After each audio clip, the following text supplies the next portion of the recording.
That was a fun way to end the series. Am I right, Joe? No. We're going to talk about everyone's favorite series, the San Francisco Giants series, and what the hell happened.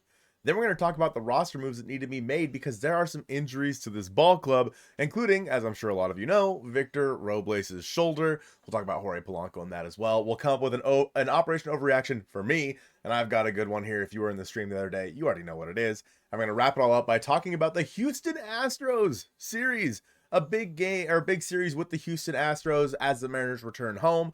We'll talk about that one as well. Thank you guys so much for watching episode 180 of the Hit It Here podcast, part of the Bleav network, the Lucario and Umbreon episode of the podcast. And I am here with the fake Giants fan known as Joseph Lacey. Joe, what do you have to say for yourself? Listen, for a while, okay, the Giants have been the second team, the NL team, that I would support.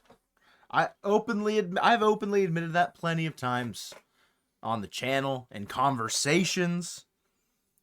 After this series, I know Jake has a bit more ties to it. Raise the Trident. He's got a little bit more ties to it than I do probably, but he's got to be questioning himself a little bit too. I'm not alone in the idea that this series left a sour taste in my mouth as far as the Giants organization and fans are concerned. We start in game one, an extra innings affair, a spot start from Luis F. Castillo, a weird game. Yeah. Offense went nuts, went crazy. They scored 9. It wasn't enough in extra innings, but alas, offense looked good. Mm-hmm. Pitching outside of Castillo, Sauce Snyder, and Bazardo. and yeah, like those 4, the first 4 that Dan Wilson deployed, everyone else looked pretty good. I think Snyder also didn't look terrible, but he shouldn't have been out there for like 40-something pitches. Right. Whatever. Ugh. So many things with that game because that felt like one that you could have avoided the sweep with easily was game 1. Mariners should have won that game, and there's a lot of problems with it. I mean, obviously the umpire screwed the Mariners in that situation, and then so did Dan Wilson. Dan Wilson should have walked Willie Adames to get the bases loaded to create a force out with 2 outs.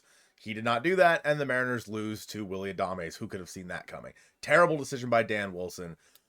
Even worse calls by the umpire. Like, in the end, the umpire lost the Mariners that game, but then again, so did the pitching staff. The offense finally shows up, and the pitching staff craps the bed. Mm-hmm. That is what happened in that game. Like you said, the offense looked good. Julio hit an Oppo home run in that game? Yep. Dylan Moore homered. Yeah. Oh wait, no.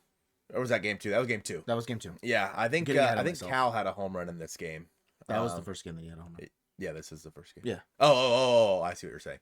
But yeah, overall, just a rough game to watch. It went into the 11th inning. Mariners lost it there in the bottom of the 11th inning. Moving on to game 2, Joe. This one was started by Bryce Miller, and he just didn't have his best stuff. I didn't get a chance to watch it. When we were streaming after that game, someone said, like, this loss is not on Bryce. Mariners only mustered 1 run. I would love, I guess, like, more perspective on Bryce's start from you, who's someone who watched it. Was it, I think you tweeted something about his lack of command. Mm-hmm. And I saw another tweet at some point saying, like, Bryce just didn't have his fastball, but he's got so many other pitches to deploy and try and get batters out that way, seeming like he was going to more of his tinkering, more of his off-speed stuff, but it ultimately wasn't enough to keep the Giants off the board because they tagged him for 3 because Thornton inherited a runner and let it in, right? I think that was all 4. They tagged Bryce for 3, and then Thornton gave up the inherited runner, so 4 for Bryce. Oh, okay. So all 4 charged to Bryce. That sucks. Yeah, I mean, for Bryce, I think it was he just wasn't getting the first pitch strike, and Angie talked about that a lot during the game. Like, he was not winning the 0-0 count. Mm-hmm. And for the Mariners, the pitchers never want to be battling back from behind. And that's what Bryce was doing for a lot of this game. He could not locate his fastball. His splitter looked really erratic. Sometimes it looked like the best pitch you've ever seen. And then it also got hit around a little bit. Like, it was just a very uncharacteristic start from Bryce Miller from what we've seen, last year. His second not like fabulous start that we've seen out of him so far. So definitely something to keep an eye on there. But overall, this game, like, of the 3 games, the Giants won that game. The Giants won that game. The Giants played a better baseball game. This is plain and simple. And the Mariners offense mustered only 1 run again. And then we get to game 3. Jordan Hicks versus Brian Wu, a Bay Area native. This game was exciting for a little while. It was a fun game. Obviously, Julio had that home run, Cal with the homer as well. Ryan Bliss drove in a run. And then when we get to the top of the 9th inning, the Mariners are down by 1, 4-3, and Randy Arozarena drives a run in. Yeah, it was a clutch AB from him. Kind of like a spot that you expect one of your big hitters to come up clutch in. Like, I was fully ready for Randy to put the ball in play at least and hit it into a spot where runner scores from second. Or no, Victor stole third. He got to third because he stole third. And then Cal's on first. And if the ball gets popped by Luis Matos there and doesn't, and like he lets it roll to the wall, Cal is definitely scoring. But ends up being stopped at third base. We head to the bottom of the 9th, tied up, and the Mariners had both Santos and Andres Munoz warming, I believe, because if they were winning, Munoz was going to enter the game for a save-off. If they remained tied, which is what happened, Santos enters, throws 6 straight balls, gets a mound visit, a lot of shenanigans going on. But the thing that is why we're all talking about this game is a miraculous, legitimately the best catch I've ever seen witnessed live, like in front of me, by Victor Robles out in right field, jumping, leaping, diving into the net. Mm-hmm. But at what cost? Yeah, you can kind of see in the replay, and at the time of recording this, we don't know anything more than it's his shoulder, which you can see in the replay when he hit the net, it pushed his arm way back behind his head. Hopefully it was just like a hyperextension. I think that would be best case scenario. Like he hyperextended his shoulder, he'll be all right. Could have been a dislocation at that point. Could have been a torn rotator cuff, which would be the worst case scenario. If it's a torn rotator cuff, Victor Robles is out for the year. He's done. But nonetheless, you have to expect you're going to be without Victor for an extended period of time right now. I fully expect him to be put on the injured list tomorrow. But yeah, great catch from him. I think that obviously then that catch, the runner advanced to third because Victor wasn't able to get up and throw the ball. Mm-hmm. Because his arm was hurting, so the runner was able to advance to third base, and then Bob Melvin has the audacity, after watching Victor Robles be carted off the field, to challenge if it was a catch or not. Buddy, just a big scumbag move. Yeah, just awful. And I think, like, first of all, why do you want to challenge that? Sure, it's now a foul ball because it was in foul territory, was it not? Yeah, I mean, so this would have been a foul ball. Mm-hmm. And a runner back at first with 1 out instead of on third with 2 outs. Right. Technically. Like, why would you rather have that? Why would you rather back the runner up 2 bases? I don't know. Stupid move from Bob Melvin. Giants fans were classless. Booing Victor Robles, the injury, and they did that all the entire weekend. They booed whenever there might have been like an injury scare or something like that. They booed. And that's just, I mean, the Twins did that, I think, last year as well, and I called them out on it. I'm going to call the Giants fans out on it, too. That's not what you do. That's bullshit. You don't do that. They booed really loud when Matos got moved back to second because they ruled Victor technically out of play, so instead of moving up 2 bases, he only got to move up 1, but it didn't matter. After all the shenanigans of everything that happened in that final little play, first pitch is a base hit to the outfield that drives in the winning run. Giants walk off the Mariners, sweep them in just like twisting the knife. It felt like the Giants did in this series. Not that they're not, of course they're playing to win the game. They're there to win the game. They're there to be the top of the NL West, 8-1. But it just felt so disheartening from the Mariners' perspective after Victor literally put his potential season on the line to make a catch that if he lets it go foul, doesn't catch it, what happens? Do they roll into a double play? We go to extras? Like, we'll never know what ifs, and we don't want to play that game. But it's still so disheartening from the Mariners' perspective of like, oh, our literal life source, the energy vibes guy, did that for us to just lose on the next pitch. Mm-hmm. Felt pointless. It felt like a waste. Like, they wasted what Victor did there. And I think that, like you said, Dan going to Gregory Santos was an issue, blah, blah, blah.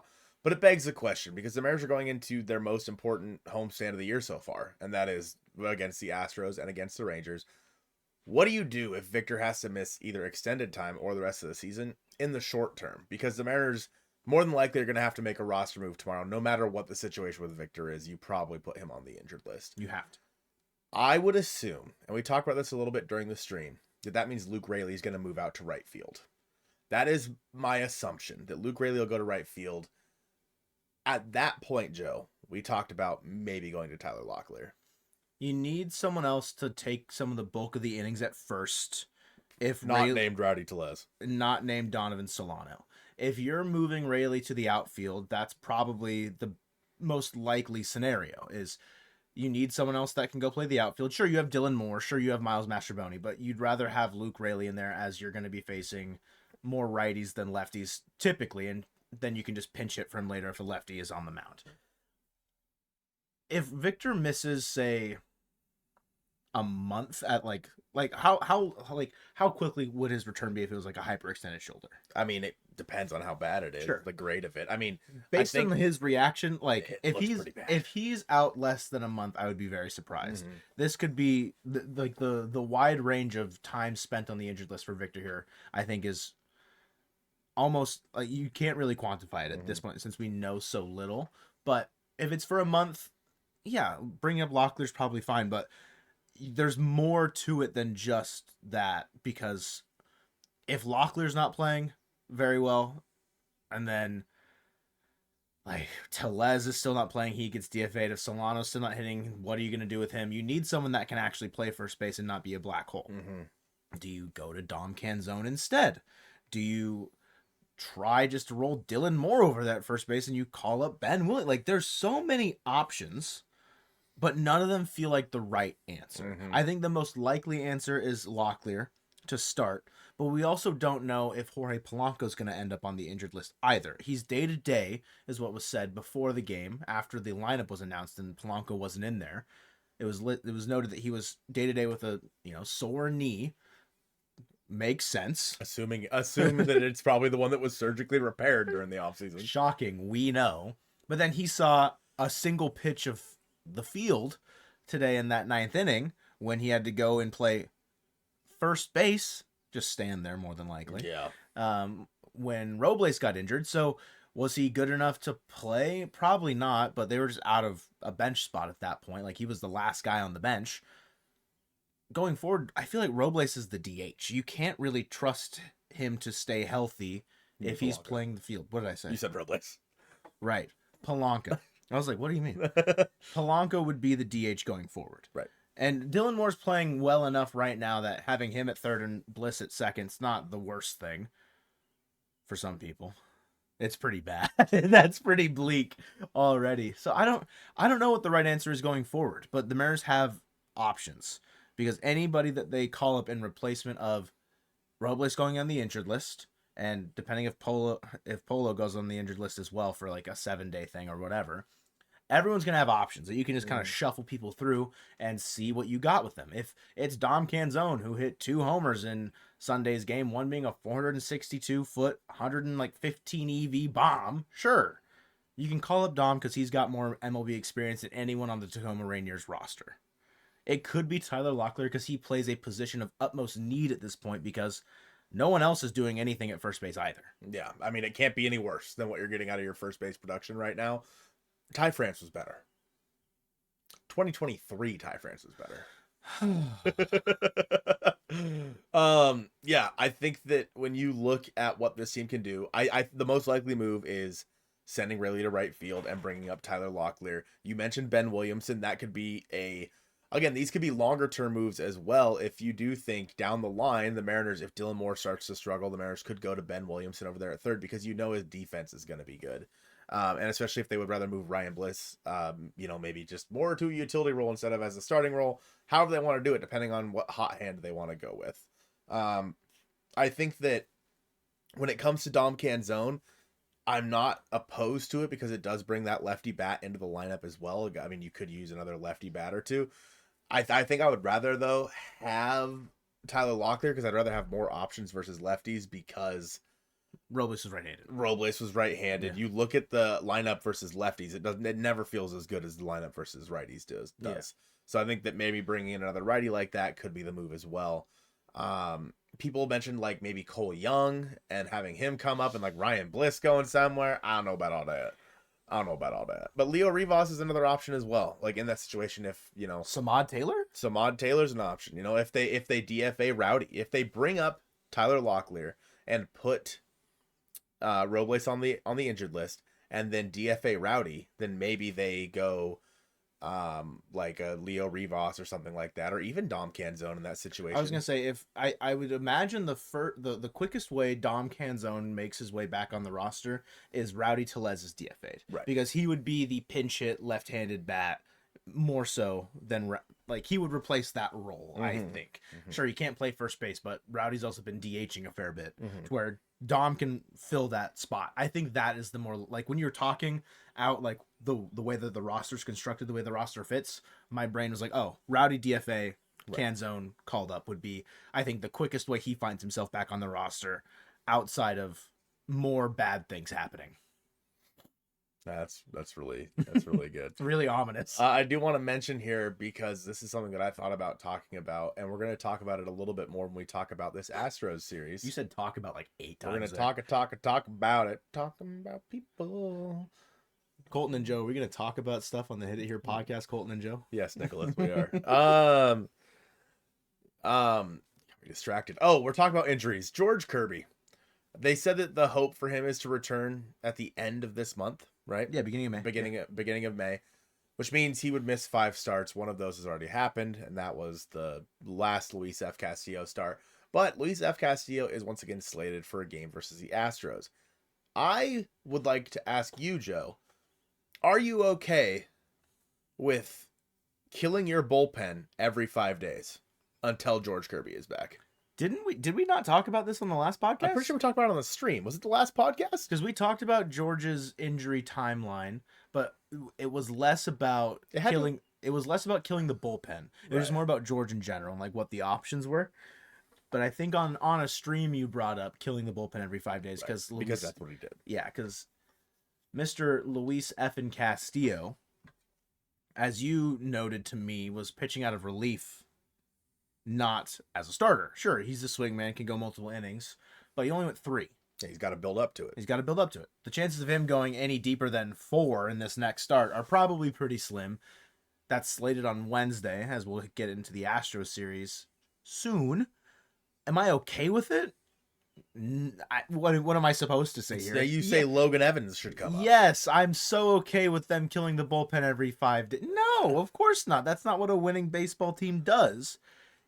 Is Logan Evans going to give you a better chance? There's a possibility. At least he can go 5. Yeah, I mean, there's definitely a chance. It's a better chance than what Castillo is going to give you. I think what happens is they go Castillo for this next one, and if it goes poorly again, Evans will get the call for the 3rd missed George start, or 4th missed George start of the season, would be my guess. Because Hancock started in Tacoma last night and wasn't exceptionally sharp. Evans is the best option out of the 4 arms that can make a spot start right now. Mm-hmm. I'd say he's the best opportunity to not completely punt the game. I feel like he also has the most wide range of outcomes, though. We saw it in spring against the White Sox. I mean, sure, spring he went 2/3 and gave up like 5 earned, which is Hancock's opening day or his first start of the season. There's not a good option right now. It doesn't seem like internally. Who could have seen that coming? Wow, man. Maybe the entire fan base. I think I would give Evans the benefit of the doubt before everybody else, though. Exactly. Yeah. And I think that's the problem is, okay, well, you miss, let's say you give Castillo this next starts. Like you said, it's 3 of George's potential 5 missed starts, right? You give this next one to Luis F. Castillo, and the Mariners lose again. That means they would have lost every spot start so far in the George spot. All right, well, that's if you're any less than 3 games back at the end of the year, like, there you go. If you would have went with Logan Evans right there, you probably gave yourself a better chance to win. A good baseball team goes with the best chance to win, and that is Logan Evans right now. And if he's bad, so be it. At least we know. but we have to know. We knew that Emerson Hancock wasn't going to be great. We thought he'd be better than he was, but we knew he wouldn't be great. Luis F. Castillo, I mean, I think he did fine. He did his job, but he only went 3. So, like, is that, I mean, I don't know. He did okay with the cards he was dealt. You can't just be punting every 5th day. If you do, you're going to lose a hell of a lot of baseball games. And it's bad. It is bad decisions by the front office. It's bad decisions by the ownership. And speaking of bad decisions, let's talk about my Operation Overreaction.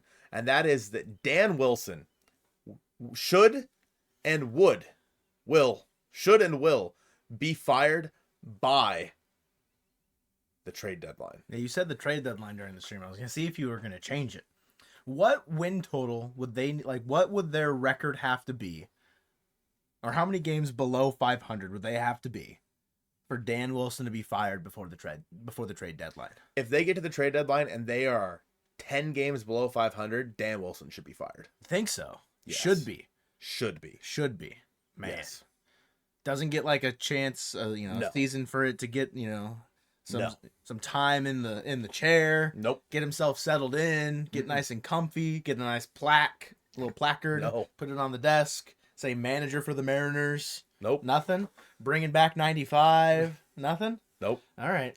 I brought it up on stream. Is like, will Dan finish the season as the manager, because there's been such a big negative outcry from so much of the fan base, deservedly so. 3-7. During that stream, we were 3-6. Like, it's not good. It's not a good start to his first full season as the Mariners manager. Some of those losses, I'd say you could probably chalk at least two. At least 2 guaranteed, because of some of the decision making made by Dan with bullpen management or lack of pinch hits, whatever. There's definitely opportunities to get better. It's just we haven't seen it. And if they continue to be bad decisions, they continue to lose games, how much of a leash should he have? I think the All-Star break or trade deadline's a fine spot to put the leash at its limit. 10 games under. I don't know if 10 games under is enough. You don't think so? I don't think so. 10 games under, you're a selling team. 10 games under, you're a selling team, but I don't think you're you're not a blow it up in the first year of a thing, like of a new coaching regime. It's got to be real bad. It could be 10 games under, be real bad, but I've seen teams stick through managers that were doing way worse than that and they get their job for the next season, right? I mean, Scott had a pretty bad year one year, didn't he? Like, he did. And so 2024. Well, that's not what I'm referencing. There was a season where they won less than 70 games under him, right? Well, that was probably also during the rebuild, but well, sure, yeah. Dan that's different. He's inheriting a different kind of roster than what Scott had at that point. And I'm not here to defend Scott's service. Although you did say on stream today that if Scott was still the manager, the Mariners would have won at least one more game so far. That's true. And they would have. And I think you stand by that. The Scott service, for all of his warts, I'm not saying he was a perfect manager, because he was not. Clearly, at the end of last season, it was pretty clear that he was not anywhere near what he had been in that 2022 season. But Scott Service wins this team an extra ball game or 2. You know why? I mean, I could even say he would have won today's game, because he goes to Munoz in that spot. Yeah. Because Dan Wilson is so in love with the idea of specific roles. Oh, I'm sorry. Andres Munoz is the closer. Therefore, he only comes in when we have the lead. Smile. Like, nice. Dan Wilson, it just like, okay, well, guess what? Now, Andres Munoz might still be in the bullpen with the Giants. We don't know. He's down in... He might still be warming up in Oracle Park. He might still be in Oracle Park. Yeah, we don't know. He's going for a swim. Yeah. So, like, I mean, the Mariners just left him out there. And that is horrible management by Dan Wilson. You need to give yourself the best chance to win. And this team, through the first 10 games, has not done that. And it's going to be a real test to what this team is about going into this Astros series. But before that, Joe, I need to know how much of an overreaction that is. I don't think it's not an overreaction, because I also thought of it independently. Like, we both had that same idea about it being like an overreaction. And you said that the other day during stream, and I'm like, bro, that was gonna be my overreaction this week. Spoilers. No, it's something that there's enough negative outcry and sure, we might be in a pocket. We might be in a vacuum with our comments and the live chat going live after losses. Yeah, it's literally going to be a cesspool of negativity. Not to say that you guys are a cesspool. That was a poor choice of words. Yeah, cesspool's not the right word, but it is very negative. There are a lot of negative comments, and I find myself during losses, because we've been doing Mariners Anonymous. It's been a thing that we've been doing, because we're all Mariners addicts, and we relapse every time we watch this stupid baseball team, and we continue to hurt ourselves. I'm thinking of a petri dish. That's what I meant. A petri dish. Yeah. Okay. Yeah. Cesspool. That's rude, dude. It's a little rude. You guys hear that? I hate you guys. Wow, that's crazy. Clip that chat. Chat. Yeah. There's a chat. It's still a chat. A comment section is still a chat. That's a good point. Also, clip that comment section. Doesn't sound as good. No, yeah, clip it. Chat's good. What? Ultimania. Will you stop derailing everything? All right. What is that? It's a bug. What is that? Why? Audio listeners are confused. They're so confused. Joe just smashed a bug on my. Why are you putting it on your phone? It's on my finger. Do you want to? This is staying in. I don't. I don't care. Leave it in. That's on the ground now. It's gone forever. Anyway, dog barking. Guys, there is a series coming up versus the Houston Astros. Cal Raleigh Platinum Glove Bobblehead Week is Show. Yeah, that's right. I'm gonna go get No, not week. I think it's just the first game. the first three.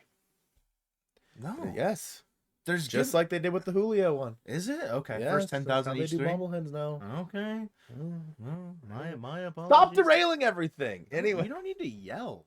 the first game versus the Houston Astros, Hayden Wesneski versus Logan Gilbert. You need to win that game. You have to win that game. That is coming off a sweep in San Francisco, returning up against a division rival who they're 4-5. They're not off to the hottest start. They're not the Los Angeles Angels, above 500 Los Angeles Angels at the time of the recording, I think. You need to win the game. That is a must win. Get the vibes right. Get back on the horse. Continue to build any sort of semblance of positivity within the team. Logan has to go out there and go 7 strong. You need big offensive days from your core group. And just anybody. Anyone needs to put some runs on the board in Seattle. Because Hayden Wesneski is the... Man, am I willing to say this? Is he the worst pitcher we've faced all year? Like, pedigree-wise? Like, starter? Starter? Who else? Osvaldo Bido? Probably. Who diced us up for 6 innings? Anybody that I could dice us up for 6 innings right now. All right. I just think the level of competition, the disparity between quality of Logan Gilbert and Hayden Wesneski is paramount. Like, you have to win that game. And I want it to be a rout. You need a resounding win at some point. No more, that was a nail biter. No more, that could have gone either way. You need a foundational win where you were never in a spot to lose the game to really start building from. I want Rowdy Tellez to pitch because the Mariners are so far ahead. The Mariners are ahead by 10 plus. In the 9th inning, they want to save pitchers. They send Rowdy out there. That's what I want to see. Talking about the numbers that these guys have, obviously the Mariners really haven't seen Wesneski because he was a part of the Kyle Tucker trade, correct? Yeah, he came from the Cubs. So the most at-bats versus him is Donovan Solano. He's hitting 400 in 5 at-bats. So, Cal Raleigh's hitting 1,000 versus him. Jorge Polanco does have a homer versus Hayden Wesneski. However, when it comes to the Astros offense versus Logan Gilbert, seen him a lot. They've seen him a lot, and they've seen him quite well. Jose Altuve is hitting 355 and 31 at-bats with a home run. Yordan Alvarez is hitting 280 with a home run and 5 RBI. Victor Carantini is hitting 182 with a home run, though. And Yainer Diaz has a home run versus him as well. Although I will say Jerry Pena in 20 at-bats hitting 050, just a little bit below Donovan Solano. So I don't know. We need to see Logan go out there and put his best foot forward, maybe give you 6-7 strong. That's what I want to see out of Logan on Monday night. We're going to be in attendance, and the Mariners haven't lost, knock on wood, at the 2 games we've been. 2 of the 3 Mariners wins have been us. We were there. We did it ourselves. We won the game. We won the game. We won it for them. Game 2, which is, it hasn't been updated on MLB.com, but it should be Framber Valdez versus Luis Castillo. Normal Luis Castillo. Normal. Normal. A rematch of Game 1 of the American League Division Series in 2022. The Mariners have seen Framber quite well. Yeah. And Luis pitched well in his last outing against the yeah. Tigers. I think, I mean, I tweeted a funny photo last year of a guy using like a Minecraft filter face, and it said, "Can't wait for the Mariners to drop 5 on Framber today."